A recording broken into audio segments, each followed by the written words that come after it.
Welcome to the Bear Facts on Guns. Bear Facts, that show designed specifically to make sure we're educating, having a good time, and of course, Derek Baer and his guests look to educate you, inspire you, and answer any of your questions about firearms. Today, child safety. Ready, aim, Derek. No, thanks so much. Welcome back to the show, guys. How are you doing? How's your week, bud? It's a good week, really. Yeah? Yeah, it was a good week and it went quick. Yeah. It went quick. It did. It's Thursday. It's pretty, this week's blown right by. Yeah. I swear to God, it was like 2 weeks ago was my birthday and yours too. So oddly. And that's gone and over with. And, yeah. We can celebrate all month. Oh my God. That's, it's August. So yeah, we can push it into August. That's right. Which is Let it roll over. Going for there. That's the rest of the year. Hey, Kiki, welcome. Hey, babe, how are you? Tom is not going to be here today. He is doing training classes on this Thursday for the next couple of weeks, so he won't be here. He is throwing a couple of his guys our way as well. So just for those of you that want to know, he won't be on the show today. I do have a really crazy story. Holy cow, look at this. Hey, it's your show. Angle. It's your show, baby. Wow, this is impressive. Look at this camera angle. Can I have makeup again, please? Makeup, please. Anybody? The camera adds I need to powder my nose. 300 pounds. So this week's show is really inspired about a story that was told to me from a fellow person that I know in the community, and I don't want to tell who it is because it really doesn't matter. It really just opened my eyes to something that is why the show is here, right? Yeah. It's around safety. And the scary thing that happened, and I'm just going to say it right off the bat, is that a firearm got discharged without wanting to be discharged and missed a child's head by about 5 inches. Okay. This is serious, right? Yeah. And it really struck a chord. And a part of me got mad because I'm just like, man, like we should know better, right? Being a gun owner and stuff like that. But at the same time, it's a part of education, not education towards this person, because this person clearly knew. She's like, oh my gosh, do I have a story to tell for you? Hey, Jen, how's it going? I got the Facebook live. Awesome. Fantastic. I like to see that. Thanks for setting it up. For those of you in the Facebook world, you can turn that on and get alerts for our show, for all of 216 That's right. shows. And actually, I have mine turned on all the time. So I jump on and jump off as I can during the workday. 216 got some awesome shows that you guys are doing a great job. We're heading in the right direction. You are. You're doing good. You're doing good. So it brought back to me, like, just I wanted to understand, right? Yeah. So obviously I'm pretty OCD when it comes to my firearms. I'm OCD about how I do things. And you saw that when we were at the range. Yep. There's certain ways you put things in. There's certain things you touch. There's certain things that you load. And when you load, it's now live. But when you're in a family setting and you have kids running around and other adults running around, and then a firearm gets introduced into it because you're shooting practice, and, you know, growing up, that's normal for me, right? Like there was never a question of, like, I think all of my uncles and not all of them, but most of my uncles carried a firearm on them, and we're on the farms for different people's houses and different places. And it's funny because I never thought of it as a kid, and we just do not touch the guns. Like, Grandpa would backhand us if we really got too close to something or did something wrong, or he'd grab our arm and, you know, give us a 5-minute scolding about how unsafe things are. But this person had the right intent, and it wasn't the individual that I talked to. It was actually a family member of this individual. And they unloaded a rifle. So they took the magazine out and they set it on the table next to the child. And the barrel wasn't pointed at the child, but it was close enough to be obviously 5 inches from the kid's head. And somebody pulled the trigger as they were letting go of putting the rifle on the ground, and that discharged it. It went through a window that was right next to the child's face, 5 inches from that, which then kind of gave some cut marks on from the glass shattering. And wow. You also you heard how loud. Oh yeah. Different firearms in the, rifles are pretty loud. They can be. And this didn't have a suppressor on it or a silencer or anything else on it too. So it literally went off so close that I could just imagine the echo that this child has now had in his head of a gunshot going off. It went through like 7 walls. Wow. Before it got embedded in, past the kitchen, through tile, through a window. There was people in the house walking around.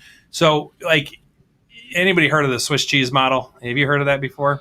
No. It's used in the medical field when you have a patient that dies. Okay, and I'm not a medical professional in terms of human medicine. I ran a vet's hospital for 4 years. Yeah. So they teach you this: if a pet dies, there's a Swiss cheese model that gets put into place, and we have to find the steps because it isn't just one step.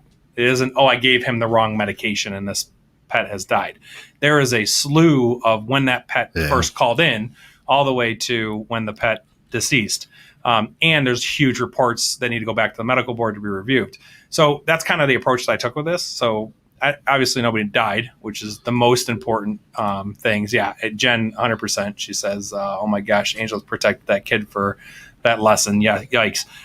It gives me chills right now because it is exactly what I'm talking about and what I have been talking about. And luckily nobody died. But the Swiss cheese model is obviously, we don't know if there's alcohol involved. We don't know if there was drinking or if there was just one thing off here where it was just somebody's lack of it. But when you pull a magazine out of a firearm, my first intention is to open up the chamber to make sure there's not a bullet in the chamber. Right.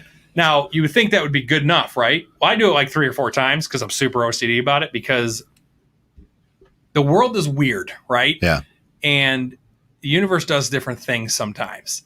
And you could, in my world, how I think, and maybe I'm just crazy, but if you pull a magazine out, what could say that a bullet pops out of the magazine, rattles around inside the magazine chamber, it doesn't go inside, but then you rack it, you see that there's nothing in there, and as you unrack it, that bullet that kind of got freed up kind of fell into the chamber and now is sitting in the chamber. Mm-hmm. So you think that it's clear, and like, no, dude, you could literally pass a lie detector test and saying, like, I really thought that this thing was clear, and it's not. Yeah. So I check it 3 or 4 times. I check the bottom, I check underneath, and I just do my most due diligence. At the end of the day, I just want to sleep at night and know that something's not there.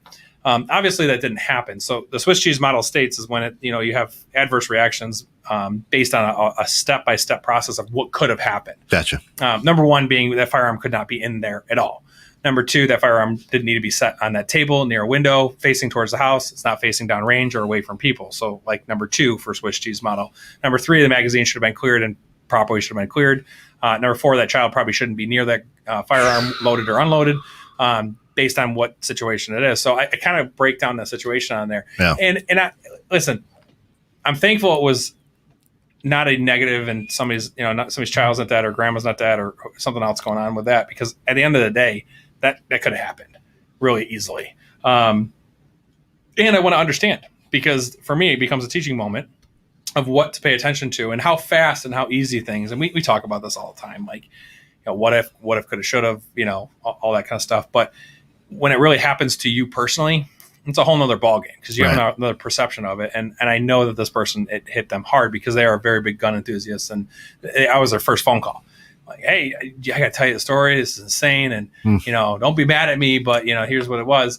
And at the same time, it wasn't that I'm mad, because my first reaction wasn't mad. My first reaction is, I hope this is not a nasty story like somebody's child died, So it brings up to my point of child safety. Like, what does that mean? What does that break down? So we've had a couple different people on the show, and we actually, the Dream Home Experts tomorrow, that the show that's playing tomorrow, we have a gentleman who does some gun safe stuff as well, some customization. So it's actually gonna be a really cool show. And I'd like to get him on the show to talk about that as well. And you'll see how that kind of rolls in the Dream Home Experts tomorrow. But step one is obviously the firearm itself, right? So the gun that you're buying, you should be comfortable enough to know when it's loaded, when it's not loaded, and how to operate it. Well, if we look at the Swiss cheese piece of this, right? It's, why was that out around a 5-year-old? Number 1. Sure. That is not the time to clean the gun or whatever, right? Yeah. I mean, that's your opinion, though, right? Because to me, that's okay. If it's done properly, 5-year-old or not, that weapon being not held by somebody who's responsible to have it should be completely cleared and be owned by the person that's clearing it. Sure, right. So then if that kid accidentally pulls the trigger, not knowing anything better, it's not on you. meaning that if that gun is sitting down at some point, then that thing should be empty. Right. And whoever touched it last should be the responsible party that did that. If I see a gun laying there and I'm like, hey, first off, I'd question what situation I'm in. That I just found a gun laying around somewhere. Right. Number one, just to throw that out there. Number two, if it's at a family function and I don't see who put this firearm down, the first thing I'm going to do is probably find the safety on it, turn the safety on so that if I accidentally discharge it myself, and I'm going to clear it myself because it shouldn't be there and it shouldn't be cleared, especially with kids around and stuff like that. Right. So there we go. With kids around.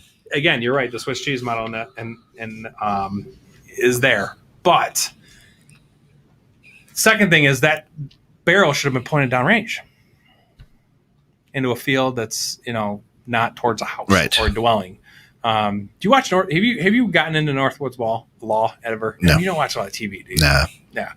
Northwoods Law is like a game warden show that me and my wife love. It's literally the coolest show ever, and they have Texas game wardens, and it's based in Maine. And my brother lives in Maine, so we've actually got to see some of the countryside that they actually like do fish and game, right. And they do all these sting operations, and they do a lot of firearm stuff. And one of the things that I learned, every state, I've lived all across the country, but I've never hunted in each state. I've never known the laws or owned guns or anything like that. But when you listen to these shows, there's pheasant season and duck season and all this other, crazy different hunting seasons for different types of game. They have plugs inside their shotgun. You can only have 3 rounds in it, and they got the stick that they shove up into the shotgun. I mean, it's literally methodical. So like the guys really do know what they're doing with it. But it is cool to watch different types of safety. The crazy thing is, and what it comes down to safety for me, is that any time you watch a game warden grab anybody's firearm, literally the first thing they do is clear it and verify that it's cleared. And it's so funny because even how they pick up the firearm, how they move it down, how they get it away from people. Like I've watched videos, and obviously he's getting pulled over and he's like, oh, do you have any firearms in the car? He's like, oh, this is Maine. There's probably 10 shotguns in this truck right now. Like, and that's not normal. Like, not normal. It's normal. It's completely normal there. So he's like, oh yeah, I got one here. And he just like passes it out the window. Like it's nothing. And I'm just like, man, if there's an accident around it there, your face is gone. And I'm just like, man, and you see the officer's like, okay, let's not point the barrel towards this. Do you go through gun safety classes? And Maine, they require, for hunting, they require a gun safety class, which, I advocate for. I don't think it should be required. I think that's a choice thing. So we're going to stick to the Second Amendment, in my opinion, with that kind of stuff. But owning a firearm is a big responsibility, especially with kids. And it's just one more Swiss cheese model to make an adverse reaction happen, in that as well. So, well, and that's why a lot of anti-gunners, people who don't have guns, don't want guns, is for that specific reason. Right. I'd love to hear them and have a great conversation about how that looks and what that means. But we haven't had one yet. Jump on. Not yet. We're looking for you. Soon, yeah. Anytime you're out there, jump on. Just jump on in. Call us in. Send me an email. Honestly, Derek at thebearfactsonguns.com. Send me an email. I will give you my cell phone number. You can call in. You don't have to show up in person. Right. I just want to hear the other side of why, because I grew up with them, and I can't understand it. I just need to know. So, and I'm not gonna try to sway you. It's not how it's gonna work. So, no. That's it. But I mean, and that's you got to take a look at the choices. It's normal in houses. My kids have been around it since they were in diapers. Yep. But then still you got to look at it and go, seriously? Accidents happen. Right. And how do we not make an accident happen where you don't have a 12-gauge shotgun shell end up, could you imagine if it was birdshot versus a rifle? Right. Or buckshot? Take it out a huge wall. Right. And obviously, we showed you last time. I don't know where they went, but there's one there. The target. Where's the target? Oh no, the target's over here. Oh yeah, no, the shotgun shell's right here. Yeah. So you can see how much damage that shotgun can really do on there. So what was your first gut reaction? What was the first thought that rolled through your head when this person got done telling you that story? So at the end, not at the first time when you're like, oh shit, 5 inches, but at the end, after it was all said and done, first thing went through your head is thank God this kid's not dead. And I'm not going to about to talk about a kid being dead on a show. Because honestly, I don't. I mean, as much as I would like to, I'm going to say this bad, and I don't want this to sound bad. As much as I would accept that phone call to listen to it, to understand, I never want to get that phone call. That's right. Okay. That's right. So I want to be very clear on that. Because this is a child. This is a person that needs to live, and the actions of others have taken this child away. And by the way, that stuff happens all the time, not with guns. Child seats, front row driving. They put your 5-year-old kid, well, I'm just running to the grocery store real quick and I don't have the booster seat or I don't have the child seat. So I'm just going to put them in the front seat. And next thing you know, they're through the window or dead because of an airbag. How often does that happen? Right. Oh, I'm just going to run inside real quick and grab a coffee. Oh, by the way, I came back. My kid's passed out dead in the car because it overheated and it's 110 degrees inside. And I didn't think it was appropriate to leave the air conditioner on. So, and that stuff happens in real life all the time. And we're not having any conversations about that other than the fact that that parent's going to jail for the rest of their life. It's not the gun's fault, right? It's the operator, owner of the gun. The gun didn't walk out of the store by itself and, that's right, physically by itself. Walk into somebody's house, sit itself on the counter and be like, oh, this kid looks good to shoot. We're good to go. You know what I mean? So, again, Swiss cheese model is how I run my life with different things. Every action has multiple adverse reactions and premonitions that happen before that adverse reaction or adverse event happens. So that's my tangent, I guess, for child safety. So how do you prevent it? So if you were, we've disclosed on the show that you don't own any firearms. Correct. You're not against them. You just you choose not to have them. And I respect your choice on that always. If you were to buy your first firearm, knowing what you know now, what would be your cue of how to go about your gun purchase? What would you go buy? Oh, we have a caller calling in. We have a caller calling in. Yeah. Not yet. Totally threw me. I apologize. I had no idea the ringer was on. Probably should turn off my phone. So, knowing what I know now, if I were to buy my first firearm, after that story, is what you're saying, or no? I mean, just based on the show. So you've now got probably 10, 12 weeks of listening. I mean, the first call would be I'd call you and Tom, right? I mean, sure. You're the guys who know guns. Yep. And they say, here's what I want it for, or here's what I want to do with it. Right? Yeah. Get your opinion. You guys would say this, 1911 is the way to go, or whatever, right? Yeah, correct. Yeah. And then it's, you don't, after you're done with shooting it, you clear it. I'm just going through this going, come on, this is not that hard. It's not, but there's so many steps, right, that we forget about. So like you buy a gun, you have to wait 3 days or whatever your state allows or whatever Illinois does for it.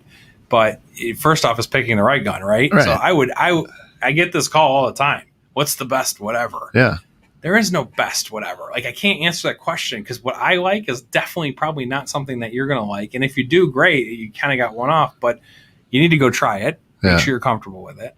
I would buy a gun case for it if it doesn't already come with a gun case. A lock. I would buy something to insert into the magazine for storage, and some kind of, in your situation, you have kids. I'd buy some kind of safe that is a combination safe that you can't get into other than you and your wife. You know what I mean? Yeah. When you're not using it, obviously it goes in the gun case unless you're using it for home protection. And at that point, I wouldn't even tell your kids where it is. Right. I would have it really hidden where you almost need a key for it to get into it. So those are kind of some things that I think about. And I've walked into those houses, man. I really have. And it blows my mind because I guess I just have a different level of common sense when it comes to like owning a gun and understanding a relationship. It's the same with a car.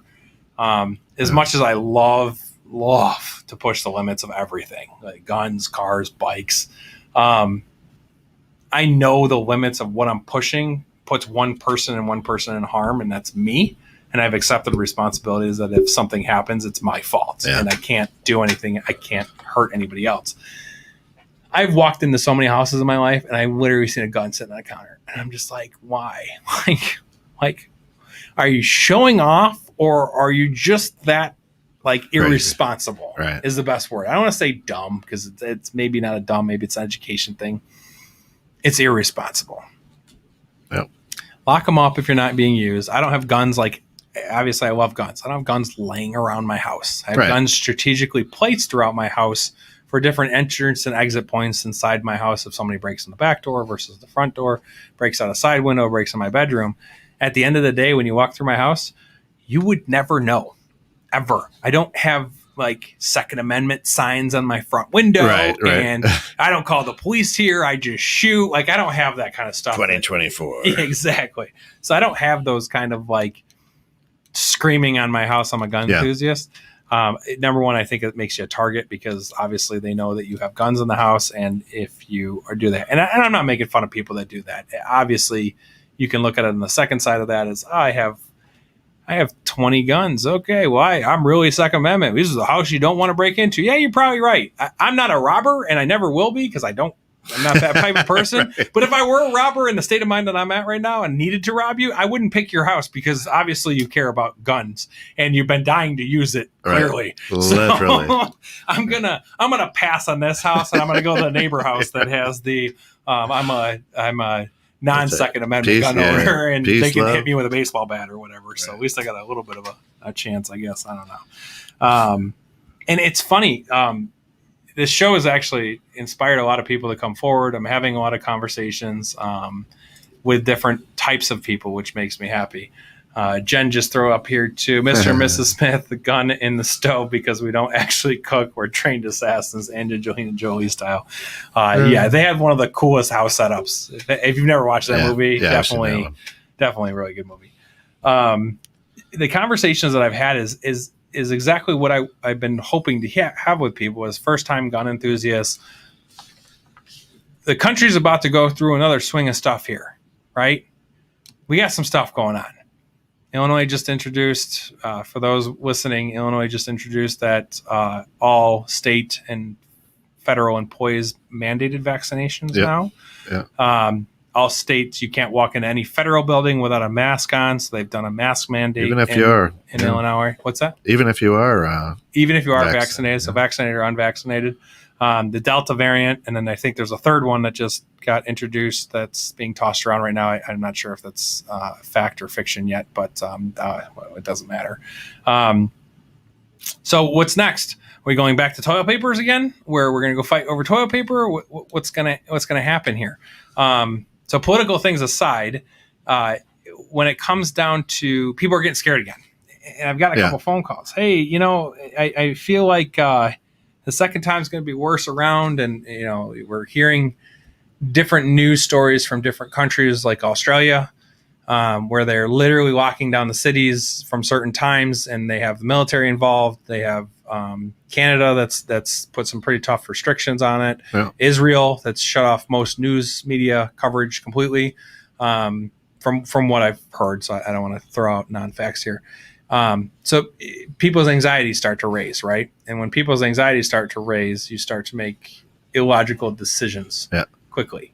So the conversation I've had is, should I go buy a gun now? Do you want a gun? Well, I need to protect my family.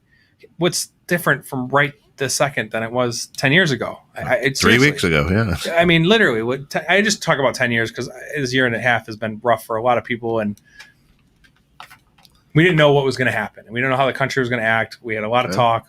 Social media has literally taken over this world for conversations, news media coverage, and it's so hard to come up with facts nowadays in general.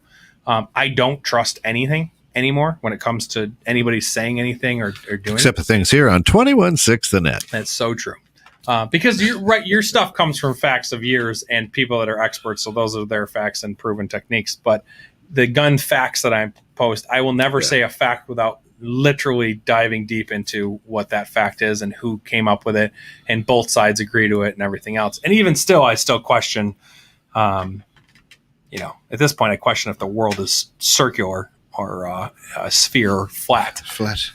Have you heard a lot about these? Yeah, it's crazy. It's crazy, but here's the thing. It makes you go, It does make you, like, if you actually dive deep into how that stuff works, and they're not talking like the Earth's flat. They're talking there's a sphere over the top of it, and the bottom half is flat, and it rotates.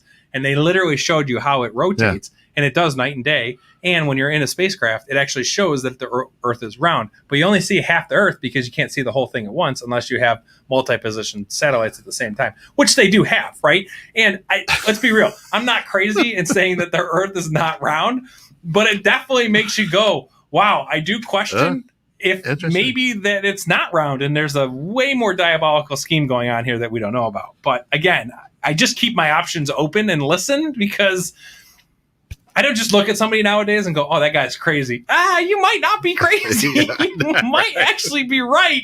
And the rest of us are just so brainwashed that it's possible that it is.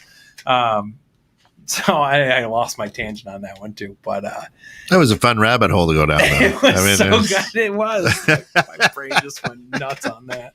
Because it's so true, right? So factual versus not factual. And I don't know anymore. It's so confusing. So I had a single mom come to me the other day, and she has 3 kids, and she literally was like, oh, I think now is the time to buy a gun. And I was like, well, can I, it's great decision. What steps are you taking to protect your young kids is now what I question. And it was an interesting conversation because she's listened to a lot of shows and she's paid attention to it. But at the same time, there was some things that just weren't, that she had questions about. And I'm glad she asked me. And I also made her open her eyes, because she was under the impression when I first started doing the show, because we've been talking since then. She goes, well, I would never own a gun. I have too young of kids. And over time of listening to the show and understanding, and there's ways to protect it. And she's a single mom by herself. She literally does not have support inside the house. So Jen's got something. Let's see here. So you can buy bullets regulated. No, so can bullets be regulated? Oh, there we go. Sorry. Apparently my glasses. Looking out of your wrong eye. Yeah, go ahead and read it off. As in a scenario of you can have your guns, but bullets and materials needed to make your own are now astronomically pricey. Yeah, so supply and demand in capitalism across the country is understandable. Yeah. Right now, right? And I'm not going to get into this at all, because this is a serious rabbit hole that we can really dive into. Bullet prices have dropped. Yeah. 50 cents a round right now is 9mm. 5.56 I can get for, I think $350 for 1,000 rounds, which is great. The one thing I almost was able to get finally was my primer. I literally missed it by a day. We went to a store locally, and I missed it by a day. I was so mad too. I was like, man, dude, I was a day away from finally having 150 primers ready to go for my bullet machine or my shotgun machine that I have not been able to use ever, because I can't get primers since I got it from Christmas last year. So I think of it as shoes, right? So Nike has a really good supply and demand marketing strategy. Yeah. So they have certain exclusive shoes. They sell 1,000 pairs of them. Those 1,000 pairs, once they're sold, then go on a resale market, and they literally triple in price, and they get astronomical $2,000 to $3,000 for a pair of shoes. For those of you out there that don't know, there's a lot of those shoes that go around that are special edition. I have 180 pairs of shoes. I'm a big shoe guy. That's why I have a shoe on my iPad. Yeah, it's for those of you. We're good. So I have a huge shoe fetish, and Kent has a shoe fetish too, which is awesome. That's why Kent and I get along so well. And we're both cancers, so that just makes it easy. Even better. We both have good intentions. We just don't know how to say it sometimes. That's right. Honey, you hear that? It's in the stars. Exactly. We're kind-hearted people until you piss us off. So bullet prices come down to supply and demand, and when they ran out of primer is when it kind of opened my eyes for a lot of things. Is it really the manufacturers? Is it the government? Is it really them pushing different things? Hi, Mom. Welcome to the show. Is it really them pushing market value up? Are they really restricting, or is raw materials really not available, right? And in my industry, electrical and HVAC,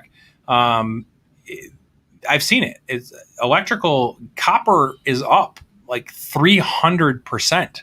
So when you have copper that astronomically high, wood went through the roof. So And now that's coming down. It is coming back down, right? So supply and demand, when there's an influx of everything. So if you think of how the economy works, when you have a pandemic, you're now sitting at home. When you're sitting at home, you start thinking of all the inefficiencies inside your house. Normally, you'd be at your office for 8 hours a day, not thinking about that. Or if you have a husband or wife that stays home, or a partner, then that person would probably just communicate to you. If you're anything like me, you just ignore it and say, yeah, I'll get to it next weekend. And that next weekend has been going on since 5 years. So let's just be real here.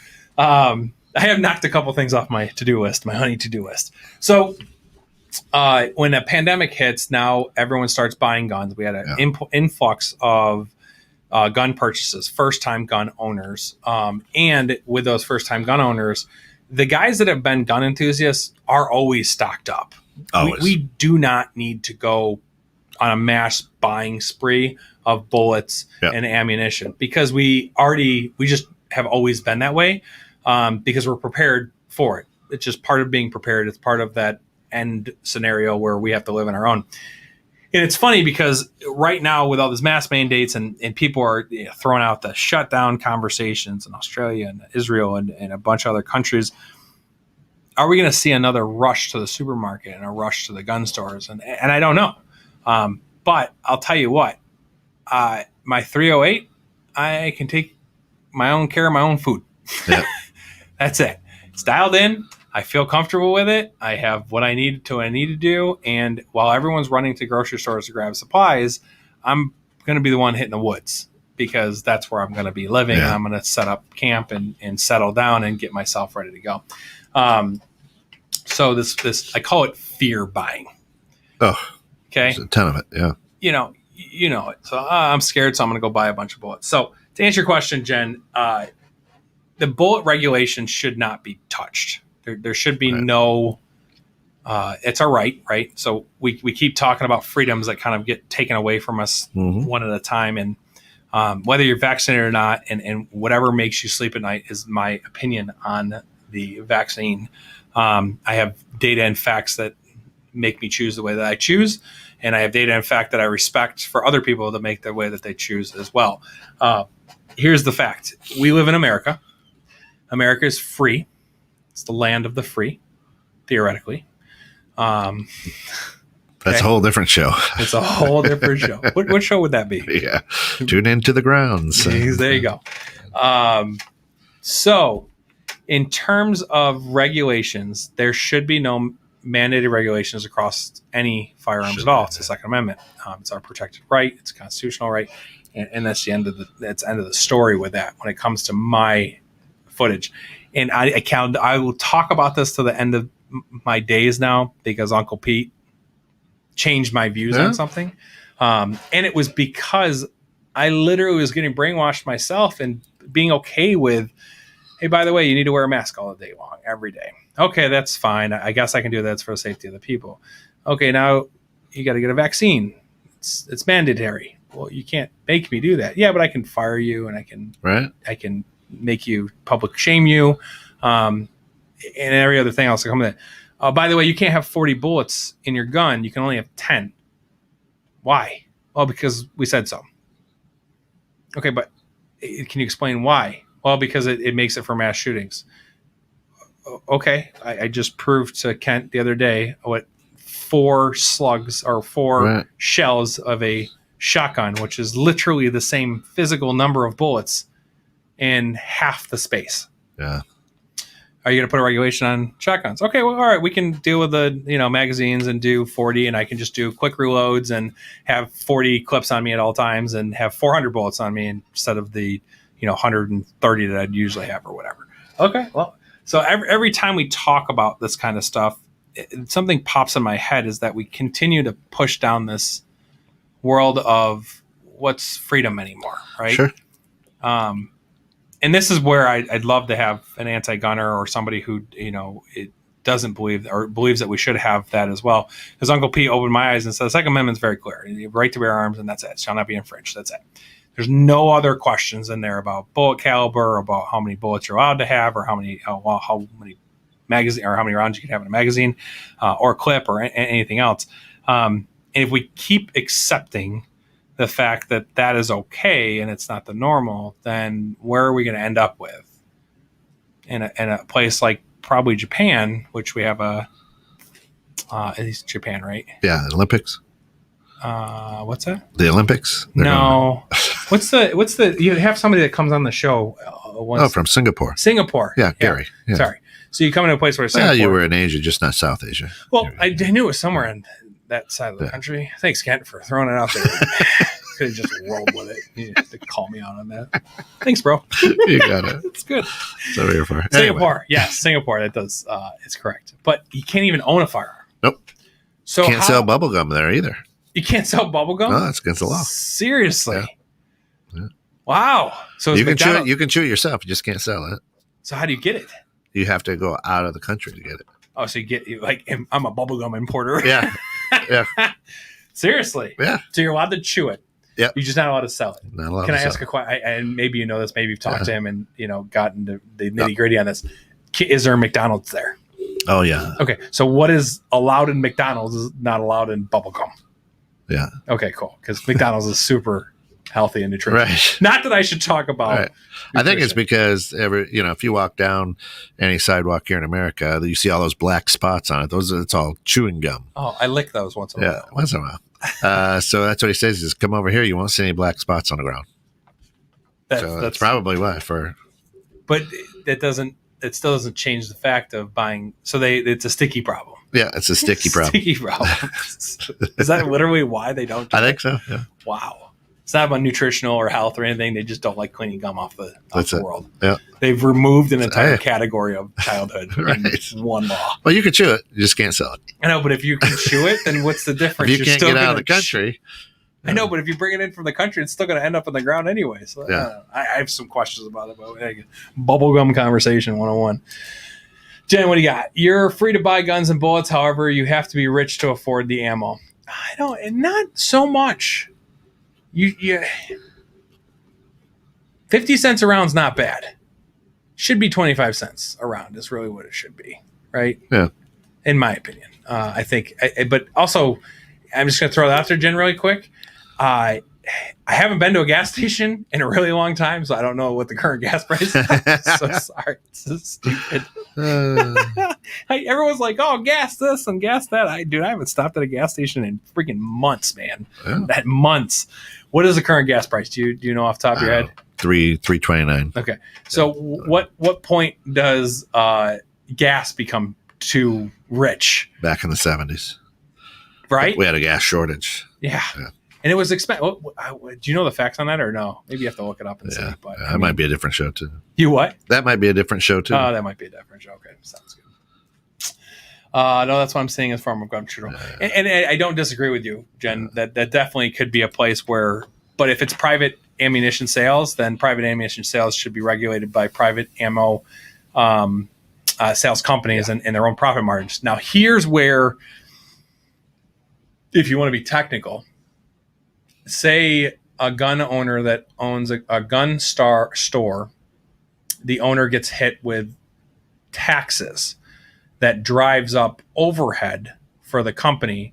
And although the bullet pricing is $3 a bullet, it's not the gun owner or the gun store's fault.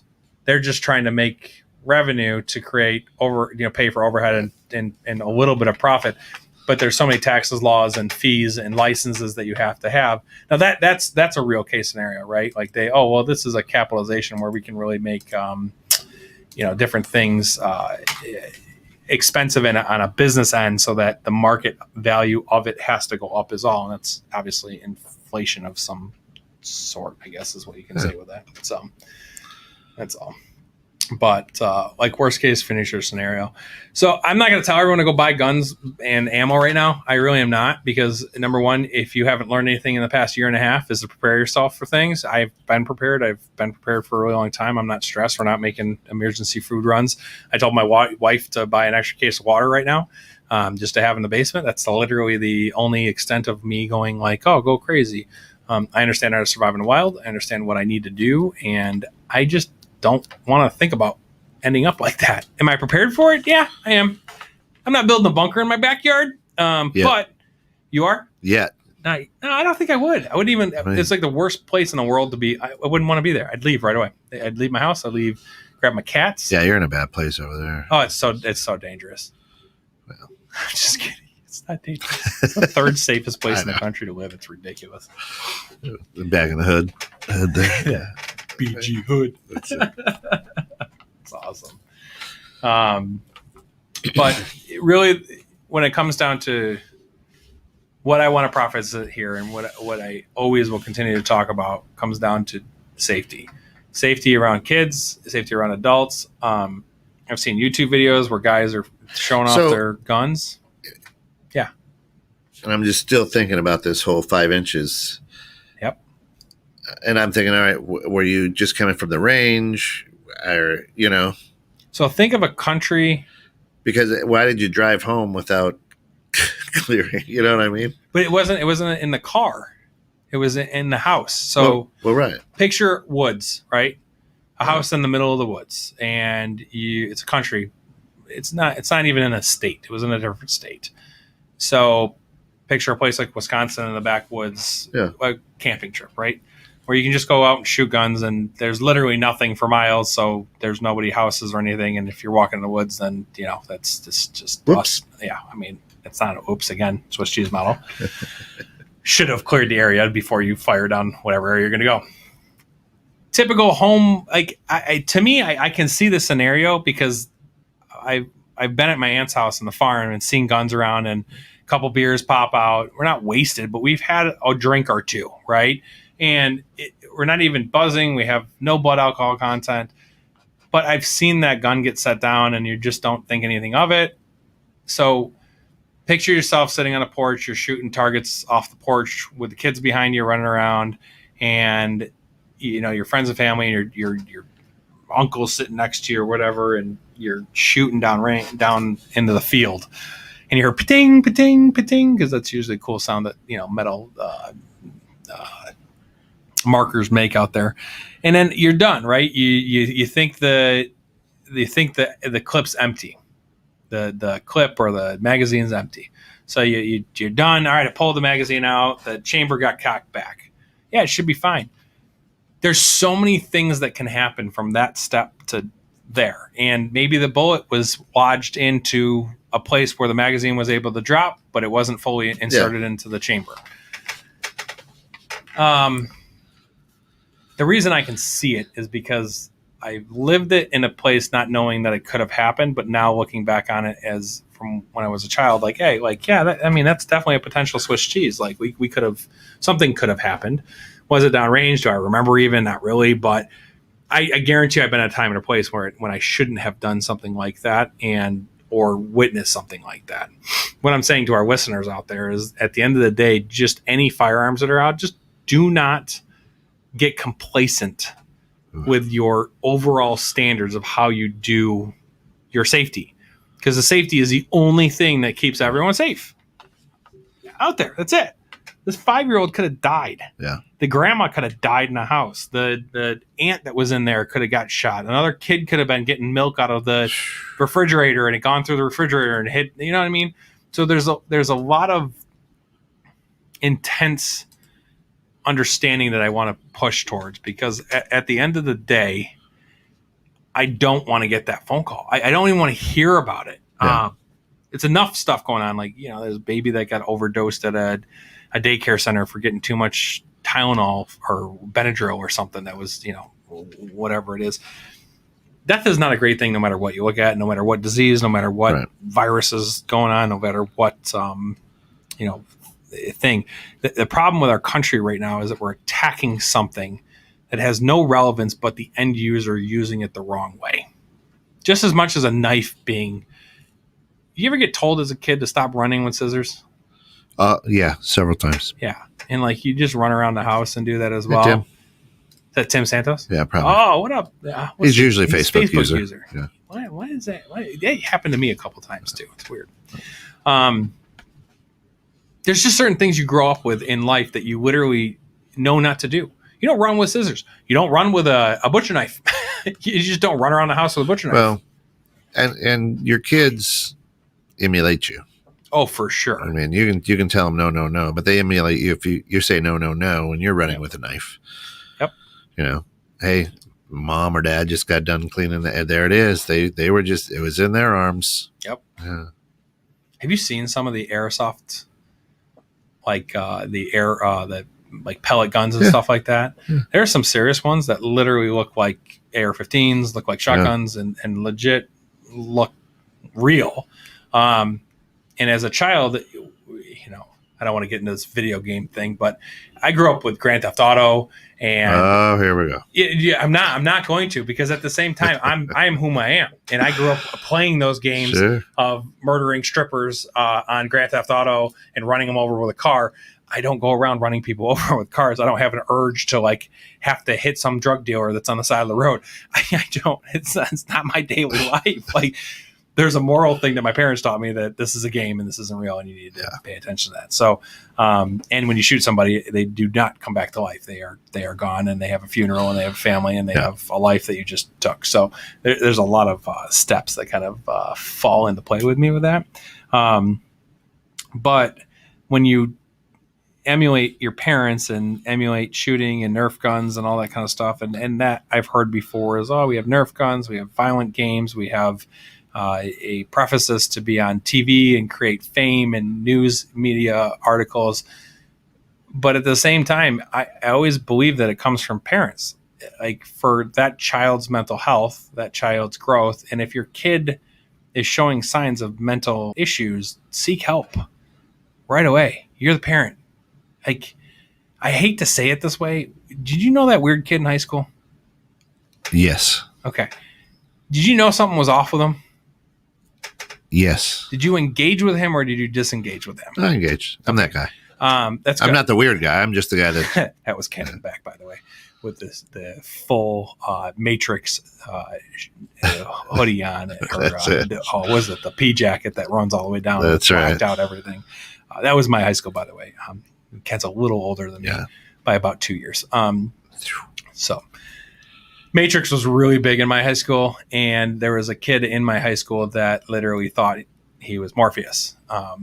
And obviously some mental stuff going on at home that was affecting who he was as a person. And again, I'm going to say this because I just don't believe anything right now. So maybe we are in the Matrix, and maybe this whole conversation is maybe I ate the blue pill versus the red pill or whatever. There is no spoon. But that kid, I never looked at him and said, "Oh, that kid's weird. He's probably going to be the one to shoot up the school one." Oh, day. No, never. Okay, and the reason I didn't think like that is because, number one, he was always laughing and smiling. He was always interacting with his people. I mean, there was a small group. You get different cliques, you got the jocks and the popular kids and whatever. If we don't talk about high school stuff, and to be naive to that, you're naive as a person, because that happens in real life, right? You have the cool kids, you have the guy that shows up in a Porsche in the high school parking lot because his parents are filthy rich, and he's pretty much instantly the cool kid because he's got a $150,000 car that's showing up to high school with. We had a Ferrari in ours, and the owner was a stepson of a very wealthy grocery store chain in upstate New York, and a really humble guy, really nice person. But at the same time, back to that weird kid, like how do we stop that from happening? I got chills the other day. I was watching TikTok, and I was watching there's these monologues of stuff. You don't watch TikTok, but I do. I love it. You do? Yeah. Oh, you're TikTok? I follow Jen Krejci. Do you really? Yeah. Oh, nice. That's good. And they were showing before and after videos, or before and after pictures of very big, the Columbine shooting, the Boston bomber, marathon bomber. And when you look at the photo, and maybe this is just me, but you can tell. And maybe it's my psychological, because I know who they are and they're pointing it out and I'm making it really obvious and stuff like that.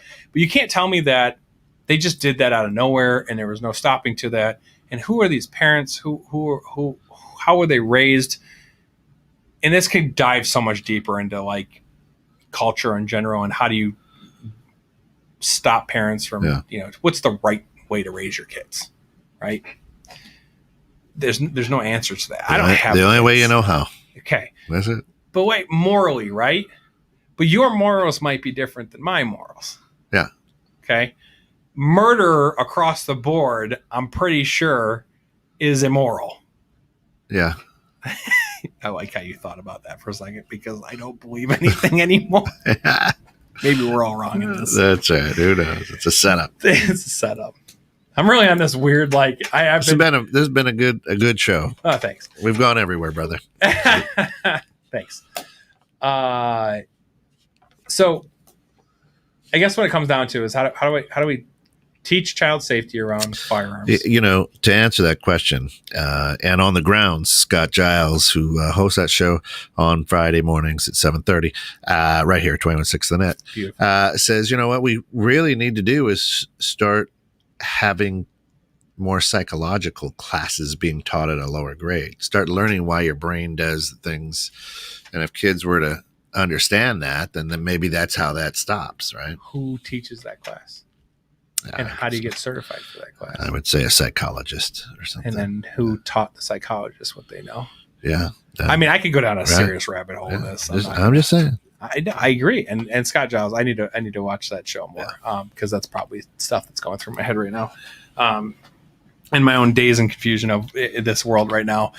This week has rocked me a little bit because I'm seriously trying hard not to get back into the mindset of, oh my God, I'm going to be hunkered down and I need to start, really planning.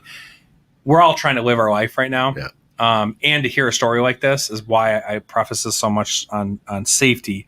The best time to teach, learn, go through safety is right now.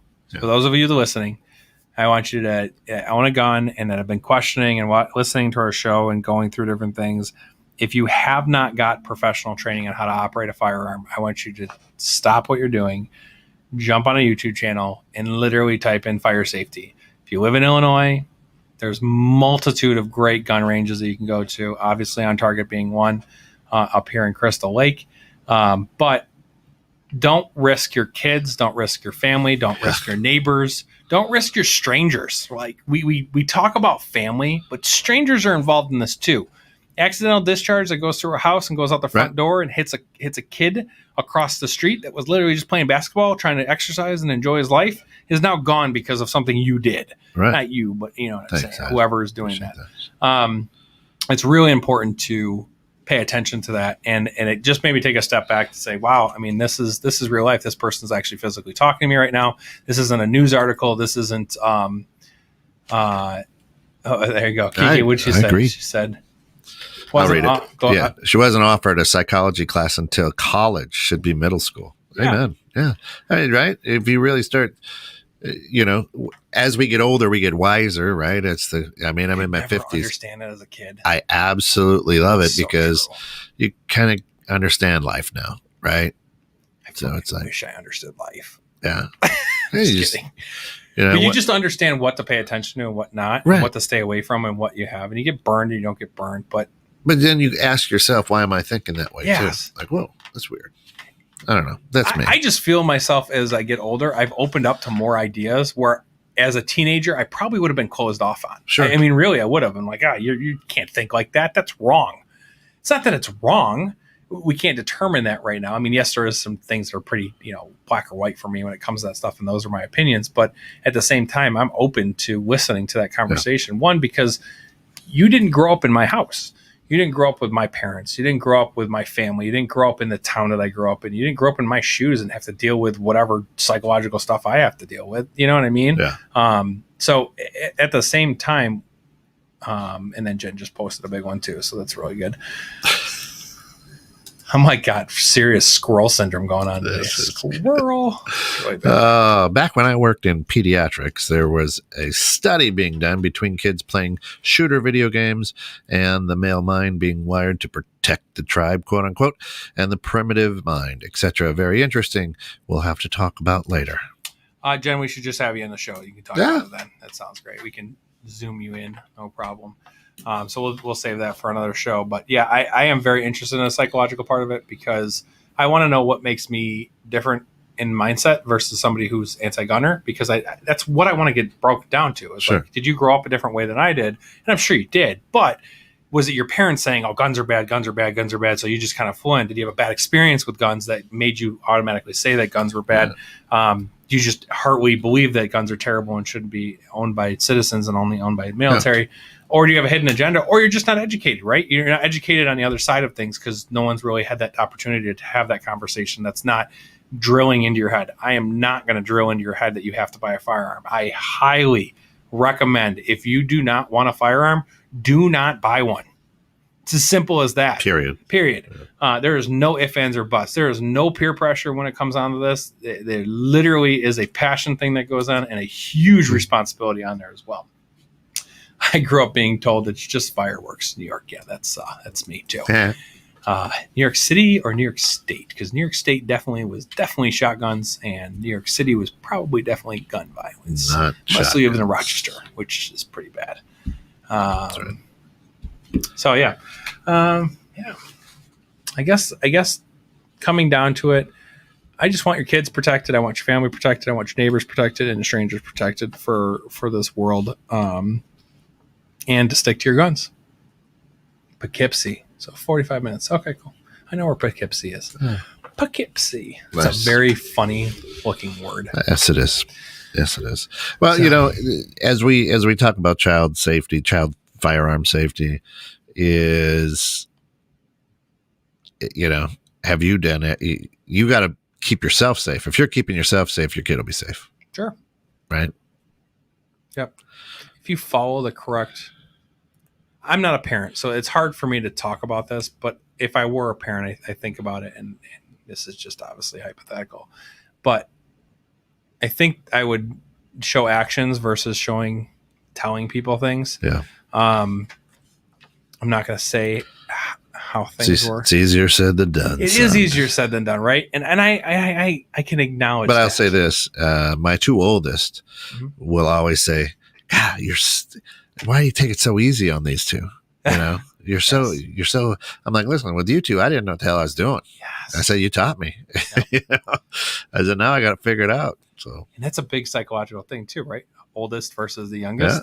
Yeah. The oldest, me, I was the oldest of pretty much my entire family. So I was the guinea pig to everything of, you should do this. You need to do this. This is how you raise a kid and how you do this. And then as it slowly went on, my sister, my brother, and my younger sister, who just got her first boyfriend, officially first boyfriend, Facebook official. And my wife it was so funny because my wife literally told me, and she's like, did you hear about this? She's like trying to get a rise out of me because I'm very protective of my family. I am extremely, and especially my youngest sister, because obviously we're older, we're wiser.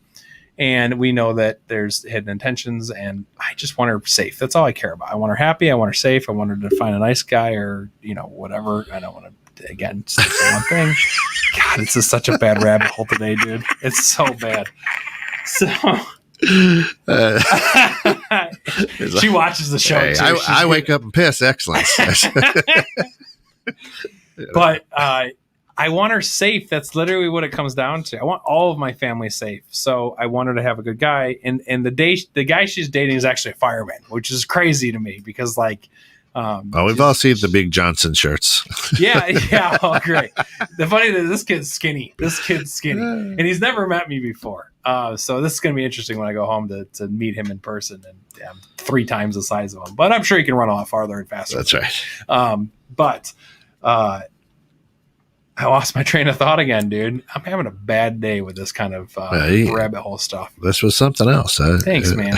It was a fun journey. We were rolling along. This will be safety.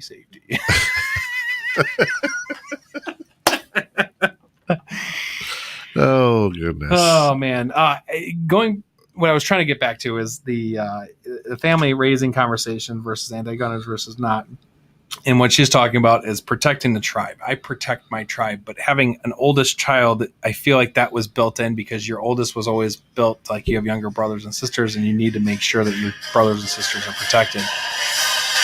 So that's all I got for today. Thanks for hanging out, getting caught in the net. This has been the Bear Facts on Guns Rabbit Hole Show. Tune in every Thursday at 6 p.m. Chicago time. Beautiful. That's what I said. Tomorrow, big shows. Mary Catherine's Power Hour. We followed that up with the Grounds, Bridging Civil Tension. The Neighborhood Pulse is going to be in there. A brand new show, In the Know with Steph and Joe. We got a loaded Friday. Dream home experts, baby.